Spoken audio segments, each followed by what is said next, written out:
엄스와스티아스투. 안녕하세요, 구루발리입니다. 반가. 네, 안녕하세요, 구루발리입니다. 오늘 제가 옛날 영화로 봤던 반가 컨셉을 한번 따라해 봤는데요. 보통 발리에 오시면 제 보시는 복장처럼 가이드분들이 이렇게 반갑게 맞아주잖아요. 그런데 이제 여행을 준비하시는 분들 보면 자유여행으로 가야 될지 아니면 이렇게 저처럼 가이드가 있는 패키지 여행을 가야 될지 이런 부분들 많이 이제 고민하실 것 같아요. 오늘 이제 그런 고민하신 분들을 위해서 제가 어떤 차이점이 있고 결론은 도대체 뭘 해야 되는지 요거를 한번 설명드려 보도록 하겠습니다.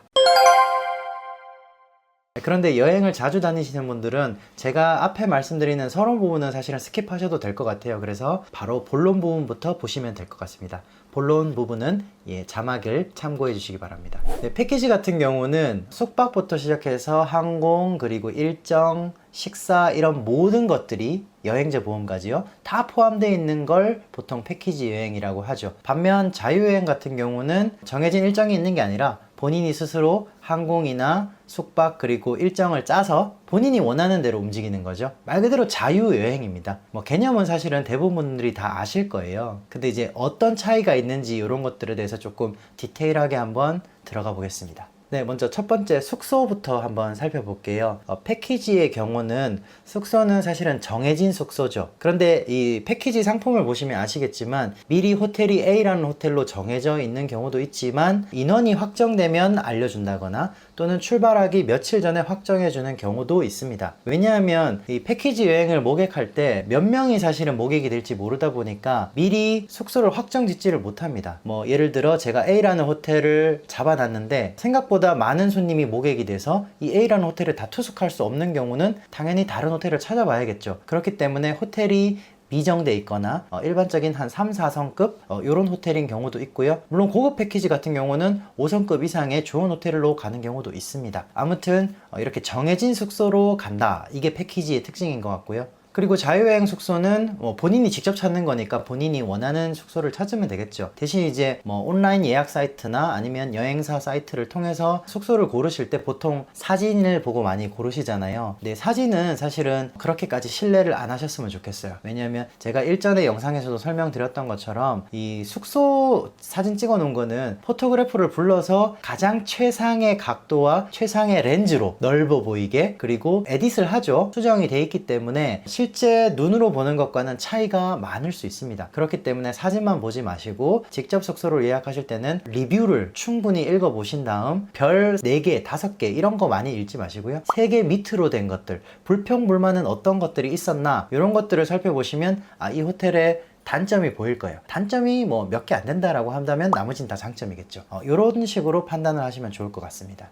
네, 다음으로는 일정의 차이에 대해서 말씀드려 볼게요. 먼저 패키지 같은 경우는 장점이 분명히 있습니다. 현지 여행 전문가 또는 가이드가 최적화된 동선을 미리 짜서 이 예약된 차량으로 움직이기 때문에 일단 가성비가 굉장히 뛰어나고요. 짧은 시간에 최대한 많은 것을 보고 들을 수가 있습니다. 그리고 이제 전문 가이드가 자세한 설명을 해주기 때문에 유적지나 관광지에 대한 다양한 정보들을 그리고 또는 현지 생활들을 전해 들을 수가 있는 거죠. 반면 단점 같은 경우는 원하는 곳을 갈 수는 없죠. 왜냐하면 정해진 일정이 있으니까. 그리고 패키지의 특성상 조금이라도 위험 요소, 예를 들어 소매치기가 많다든지 안전 문제가 있는 곳은 거의 가질 않습니다. 왜냐하면 혹시나 불상사가 발생되면 여행사의 책임 소재가 커지기 때문에 불상사가 있을 가능성이 있는 곳은 대부분 거른다고 보시면 돼요. 그렇기 때문에 만약에 그런 장소로 가고 싶은 분들은 사실은 따로 일정을 잡아서 가야 되겠죠. 그리고 여행 중간중간에도 이 시간 제약이 있기 때문에 여유롭게 본인이 원하는 시간만큼 볼 수는 없습니다.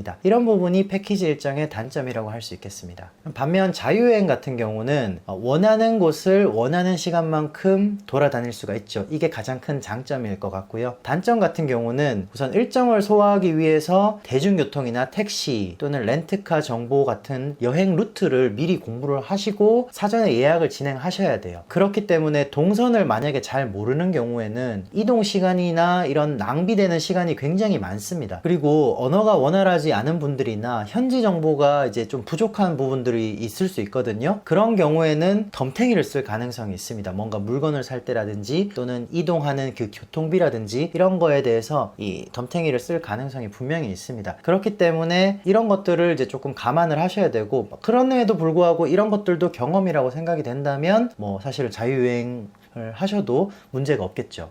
네, 다음으로는 패키지 여행의 식사에 대해서 한번 살펴볼게요. 패키지 여행과 자유여행은 식사 부분에서 좀 큰 차이를 나타내는데, 패키지 같은 경우는 아무래도 이 정해진 일정 안에서 움직여야 되는데, 손님마다 사실은 취향도 다르고 뭐 뭘 드실지 또는 얼마나 드실지 이거를 판단을 할 수가 없잖아요. 그래서 패키지 여행을 짤 때 어차피 정해진 식사 장소와 그리고 정해진 메뉴를 주문해 놓을 수밖에 없습니다. 그렇기 때문에 만약에 본인이 현지 맛집을 가고 싶다거나 음식을 추가로 더 드시고 싶다거나 이런 경우에 좀 만족도가 떨어질 수 있습니다. 네, 그러면 자유여행 식사를 한번 볼게요. 자유여행 같은 경우는 아주 큰 장점이 있죠. 원하는 식당에서 원하는 음식을 편안하게 천천히 원하는 시간만큼 즐길 수 있다는 겁니다. 다만 사전에 조사가 충분하지 않다거나 메뉴에 대한 이해도가 떨어지는 경우에는 그 입맛에 맞지 않는 음식을 시킬 가능성이 분명히 있어요. 그리고 비용이 또 많이 나올 수 있습니다. 정해진 음식이 아니라 아무래도 본인이 원하는 걸 고르다 보면 더 많이 시킬 수도 있고 또는 음식이 비싼 걸 또 시킬 수도 있는 거죠. 이런 부분이 상관없다 그러면 사실은 음식에 대한 만족도는 사실은 개별 여행, 자유여행이 훨씬 더 높다고 생각이 됩니다. 네, 다음으로 살펴볼 부분은 안전 문제입니다. 안전 문제에 있어서는 패키지 여행이 사실은 아주 큰 강점이 있는데요. 패키지 여행 특성상 투어 리더가 있는 경우도 있고 없는 경우도 있어요. 투어 리더라고 하는 것은 그 여행 인솔자라고 생각하시면 돼요. 여행 가이드는 아닙니다. 여행 가이드는 현지에서 직접 손님들을 모시고 다니는 사람들이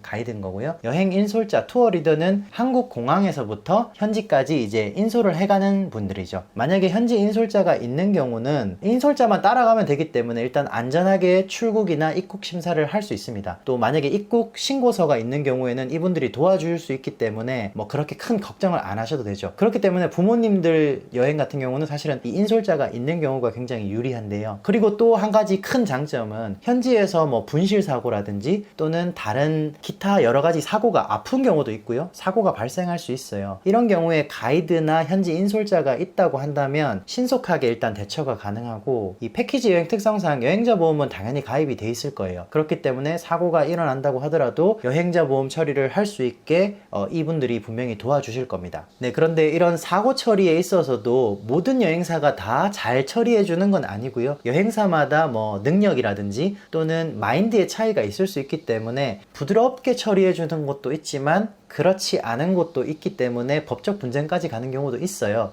그래서 요거는 이제 여행사별로 좀 차이가 있을 수 있다. 그러므로 좋은 여행사를 선택하는 것은 이제 고객들의 몫이겠죠. 반면 자유여행 같은 경우는 이 안전 문제에서는 가장 치명적인 단점이 될 수 있는 게 모든 발생하는 사건 사고에 대해서 본인이 직접 알아서 챙겨야 되는 거고요. 그리고 여행자 보험도 당연히 본인이 직접 알아서 가입하고, 혹시 분실 사고라든지 도난 사고가 있었을 경우에도 현지 경찰에 직접 찾아가셔서 도난 신고서랑 어떤 물품을 어떤 식으로 잃어버렸는지 이런 사유서 또는 아픈 경우에도 병원에 가서 진단서 등을 본인이 직접 발급한 다음에 한국 가셔서 직접 클레임을 하셔야 되는 겁니다. 이런 부분이 이제 번거롭다 보니까 조금 부담스러운 부분이 있지만 뭐 이런 부분에 대해서 어려움이 없는 분들은 괜찮을 것 같아요. 네, 그럼 지금부터 이제 가장 중요한 부분, 비용 문제죠. 여기부터가 본론이라고 생각하시면 될 것 같습니다. 광고 하나 보고 오시죠.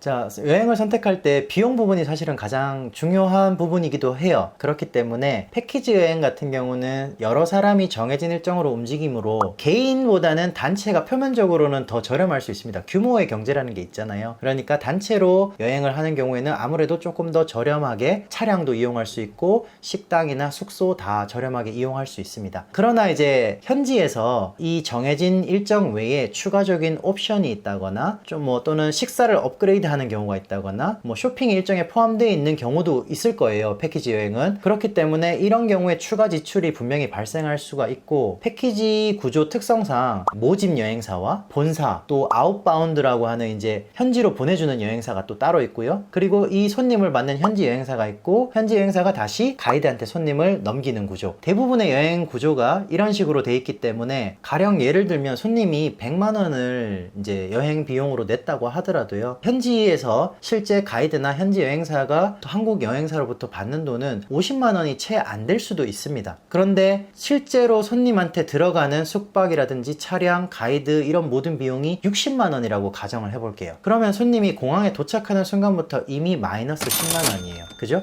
그러면 마이너스 10만 원을 만회하고 그리고 본인의 노동에 대한 대가를 얻으려면 손님한테 뭔가 불가피하게 옵션이나 쇼핑 등을 강요할 수밖에 없는 구조로 만들어져 있습니다. 근데 아마 뉴스를 보신 분들은 많이 보셨을 거예요. 그런데 이거는 현지 여행사나 뭐 가이드가 잘못하는 문제가 아니고요. 여행업계의 구조의 문제입니다. 그렇기 때문에 사실은 가장 갑인 한국에 있는 대형 여행사, 이런 그 대형 여행사들의 마인드가 바뀌지 않는 한, 또 고객들도 마찬가지죠. 고객들의 마인드가 바뀌지 않는 한 이 구조 자체는 사실은 바꾸기가 굉장히 어려운 문제니 이 부분을 감안을 하시고 패키지 여행을 선택한다는 점은 알고 계셔야 됩니다. 네, 그럼 자유여행 비용을 한번 살펴보겠습니다. 자유여행 같은 경우는 미리 일정을 잘 계획하고 가격이 저렴할 때 항공이나 숙소를 잘 예약한다면 생각보다 저렴하게 여행을 할 수 있어요. 그런데 아무래도 개인적으로 교통편이나 일정 이런 것들을 예약하다 보면 패키지 금액보다는 조금 더 비싸질 수도 있습니다. 왜냐면 단체로 예약하는 것보다는 개인이 예약하면 아무래도 비싸겠죠. 그리고 예를 들어 두 명이서 같이 여행을 온다고 하면 방도 절반만 내면 되고요. 그리고 교통비도 절반만 내면 됩니다. 같이 타고 다니면 되니까요. 그렇게 절약을 할 수가 있는데, 만약에 혼자 자유여행을 오신다 그러면 방을 어차피 혼자 쓰기 때문에 방도 자기가 내야 되고 어차피 차 한 대를 빌린다고 하면 똑같습니다. 그렇기 때문에 자유여행을 한다고 해서 무조건 저렴하다, 이런 상식은 잘못된 상식이고요. 그리고 만약에 자유여행으로 오셔서 자기가 이제 패키지 여행을 본 게 있을 거 아니에요. 어떤 일정으로 움직이는지 그거를 참고하셔서 만약에 개인이 똑같이 패키지 일정대로 움직여 보세요. 그러면 분명히 패키지 여행 금액보다는 100% 비쌀 수밖에 없습니다. 왜냐하면 구조 자체가 그래요. 단체로 가는 것보다는 개인이 비쌀 수밖에 없잖아요. 예를 들어 볼게요. 발리 같은 경우 뭔가 패키지 여행으로 오시면 이미 정해진 이 시푸드 요리를 드실 수가 있죠. 대부분의 뭐 허니문도 마찬가지겠지만 시푸드 패키지 요리를 드시면 이 한 플레이트 안에 랍스터랑 그리고 새우, 그리고 오징어 꼬치, 그리고 생선구이, 그리고 밥, 야채, 음료수, 이런 모든 것들이 다 포함이 되어 있습니다. 그래서 저렴한 비용으로 이 모든 것들을 다 즐기실 수가 있어요. 그런데 만약에 요거를 먹고 싶어서 개인이 직접 진바란 시푸드에 찾아가잖아요. 그러면 분명히 1인당 5만원 이상을 내야 됩니다. 한국 돈으로 5만원 이상이니까 여기서 50불에서 60불 정도 낸다고 생각하시면 돼요. 왜냐하면 이런 정해진 패키지 그 음식이 있다 하더라도 그쪽에서는 당연히 비싸게 받을 수밖에 없어요. 만약에 여기 이 식당들이 개인한테 음식을 싸게 제공을 해주면 여행사들이 손님을 여기에 넣을 수가 없어요. 금액적으로. 왜냐면 비교가 되잖아요. 그렇기 때문에 여행사 통해서 오는 것보다 개인이 오면 무조건 비쌉니다. 이거는 제가 100% 장담을 합니다. 그렇기 때문에 이런 예에서도 볼 수 있듯이 자유여행으로 왔을 때 무조건 저렴한 건 아니다.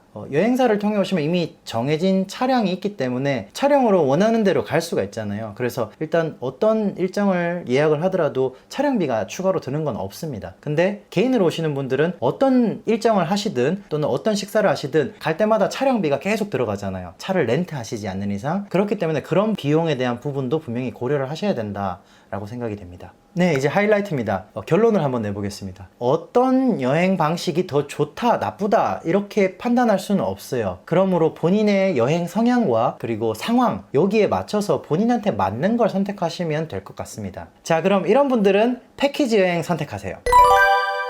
안전하게 생각 많이 안 하고 다녀오고 싶은 분들, 특히 신혼여행 준비할 시간 정말 빠듯할 겁니다. 결혼 준비도 해야 되고 부모님 인사드릴 준비도 해야 되고 여러 가지 복잡해요. 왜냐면 돈도 벌어야 되니까 중간중간에. 그렇기 때문에 이렇게 시간이 없는 분들은 그냥 패키지 신혼여행으로 오시는 게 훨씬 더 저렴하고 그리고 시간과 에너지와 돈을 절약할 수 있다라고 생각이 됩니다.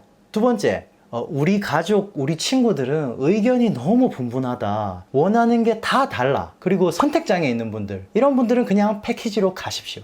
세 번째, 항공, 호텔 이런 거 나 예약할 줄 몰라. 그냥 알아서 해줬으면 좋겠어. 이런 분들. 네 번째, 나 이번이 첫 번째 해외여행이야. 그래서 아무것도 몰라. 다섯 번째, 나는 가이드 설명이 너무 필요해. 특히나 우리 부모님들 같은 경우는 가이드가 설명해 주는 게 너무 듣고 싶기 때문에 그 현지의 문화와 이 유적의 역사에 대해서 난 너무 듣고 싶다. 그런 분들은 패키지 여행을 통해서 가시는 게 훨씬 더 만족도가 높습니다. 단 주의하실 점은 있어요. 패키지 여행의 핵심은 가이드입니다. 가이드가 잘못 선택이 되면 뭐 사실 이건 복불복인데요. 뭐 정해진 가이드를 어차피 따라야 되는 거기 때문에 복불복이긴 하지만 가이드가 좀 자기 성향이랑 안 맞는 경우는 여행이 이렇게 행복하지 않을 수 있습니다. 그런데 만약에 가이드가 나랑 너무 맞다, 나는 얘기하는 거 좋아하는데 이 가이드가 얘기하는 걸 너무 좋아한다 라고 하면 이 여행이 정말 지루하지 않고 행복한 여행이 될 수 있습니다. 그래서 요거는 복불복이지만 그만큼 가이드가 패키지 여행에 있어서는 가장 핵심 키 요소다 라고 생각이 됩니다. 여섯 번째, 겹치는데요. 나는 여행을 준비할 시간적 여유가 너무 없어. 여행 기간이 또 짧아. 그래서 짧고 굵게 갔다 오고 싶어. 많은 걸 보고 싶어. 짧은 기간 안에. 이런 분들은 패키지 여행 하십시오. 그리고 마지막으로 박물관이나 뭐 성당이나 유적지, 역사, 관광지 뭐 이런 것들, 사원 좋아하시는 분들은 패키지 여행이 훨씬 더 알차기 때문에 이런 분들은 패키지 여행으로 가시는 걸 추천드립니다. 자, 그럼 이런 분들은 자유여행으로 가세요. 첫 번째, 난 호기심이 너무 많아. 호기심이 너무 많아서 내가 원하는 대로 계획을 세워서 내가 원하는 걸 보고 싶어. 이런 분들은 자유여행이 훨씬 더 적합합니다. 두 번째, 내 여행의 목적은 맛집 투어야. 나는 그 현지 여행에 있어서 현지 로컬 푸드 또는 그 현지에서 가장 유명한 맛집을 일일이 돌아다니면서 먹어보고 싶어. 이런 분들은 정해진 일정대로 움직이는 것보다는 본인이 직접 찾아가서 맛보는 게 훨씬 더 만족도가 높기 때문에 맛집 여행을 계획하고 있는 분들은 자유여행으로 선택하십시오. 세 번째, 나는 다른 사람 눈치 보는 거 너무 싫어. 그냥 나 혼자 자유롭게 눈치 안 보고 편안하게 여행하고 싶어. 뭐 가이드 눈치 보는 것도 싫고 같이 가시는 분들 눈치 보는 거 싫어. 이런 분들은 자유여행이 훨씬 더 적합합니다. 네 번째, 나는 그냥 내가 돈 낸 만큼 딱 낸 만큼 내가 여행을 즐기고 싶어 라고 생각하시는 분들은 패키지 여행 가서 괜히 불평불만 가지지 마시고 편안하게 자유여행 가셔서 본인이 원하는 거, 본인이 원하는 만큼 지출을 하시면 됩니다. 그게 훨씬 더 만족도가 높을 겁니다. 여섯 번째, 본인은 역사적인 그런 유적지보다는 쇼핑몰이나 백화점, 전통시장, 도심, 뭐 경제 중심지라든지 먹거리, 현지 문화 이런 분위기, 직접적인 체험을 좋아하시는 분들은 패키지 여행보다는 자유여행을 훨씬 더 추천드립니다. 그리고 마지막으로 일단 언어에 문제가 없으신 분들, 영어를 잘 하신다거나 현지 언어에 자신이 있는 분들은 자유여행이 훨씬 더 낫고요. 그리고 여행 경험이 많은 분들은 언어가 조금 안 된다 하더라도 이 여행 센스라는 게 있기 때문에요. 눈치로 딱딱딱 이렇게 움직이실 수 있어요. 그렇기 때문에 경험이 많은 분들은 굳이 패키지 여행보다는 자유여행을 가시는 게 훨씬 더 만족도가 높을 것 같습니다. 네, 이렇게 패키지 여행과 자유여행에 대해서 이제 결론까지 살펴봤는데요. 다만 요즘 최신 트렌드 자체가 패키지 여행과 자유여행을 결합한 상품도 많이 나와요. 그렇기 때문에 가령 예를 들면 선택적으로 본인이 필요한 항공이나 숙소 이런 것들은 직접 예약을 하고요. 현지에서 예약이 어려울 것 같은 뭐 공항 픽업이라든지 현지 기사 또는 뭐 렌트카, 가이드 이런 것들만 따로 예약을 하실 수도 있습니다. 그렇기 때문에 본인이 원하는 것만 이제 따로 여행사를 통해서 예약을 하고 뭐 나머지 일정에 대해서는 본인이 직접 계획을 짜서 또 움직일 수 있어요. 그렇기 때문에 이런 상품도 있다는 점을 알고 어쨌든 중요한 거는 그거죠. 본인의 성향과 본인의 상황에 맞춰서 좋은 여행 방법을 선택하시라. 이게 결론인 것 같습니다. 네, 오늘 영상은 여기까지고요. 다음 시간에 더 좋은 컨텐츠, 더 도움이 될 수 있는 정보로 여러분들을 찾아뵙도록 하겠습니다. 네, 그럼 마지막으로 발리 스타일로 인사를 드려보겠습니다. 옴 산띠 산띠 산띠 옴.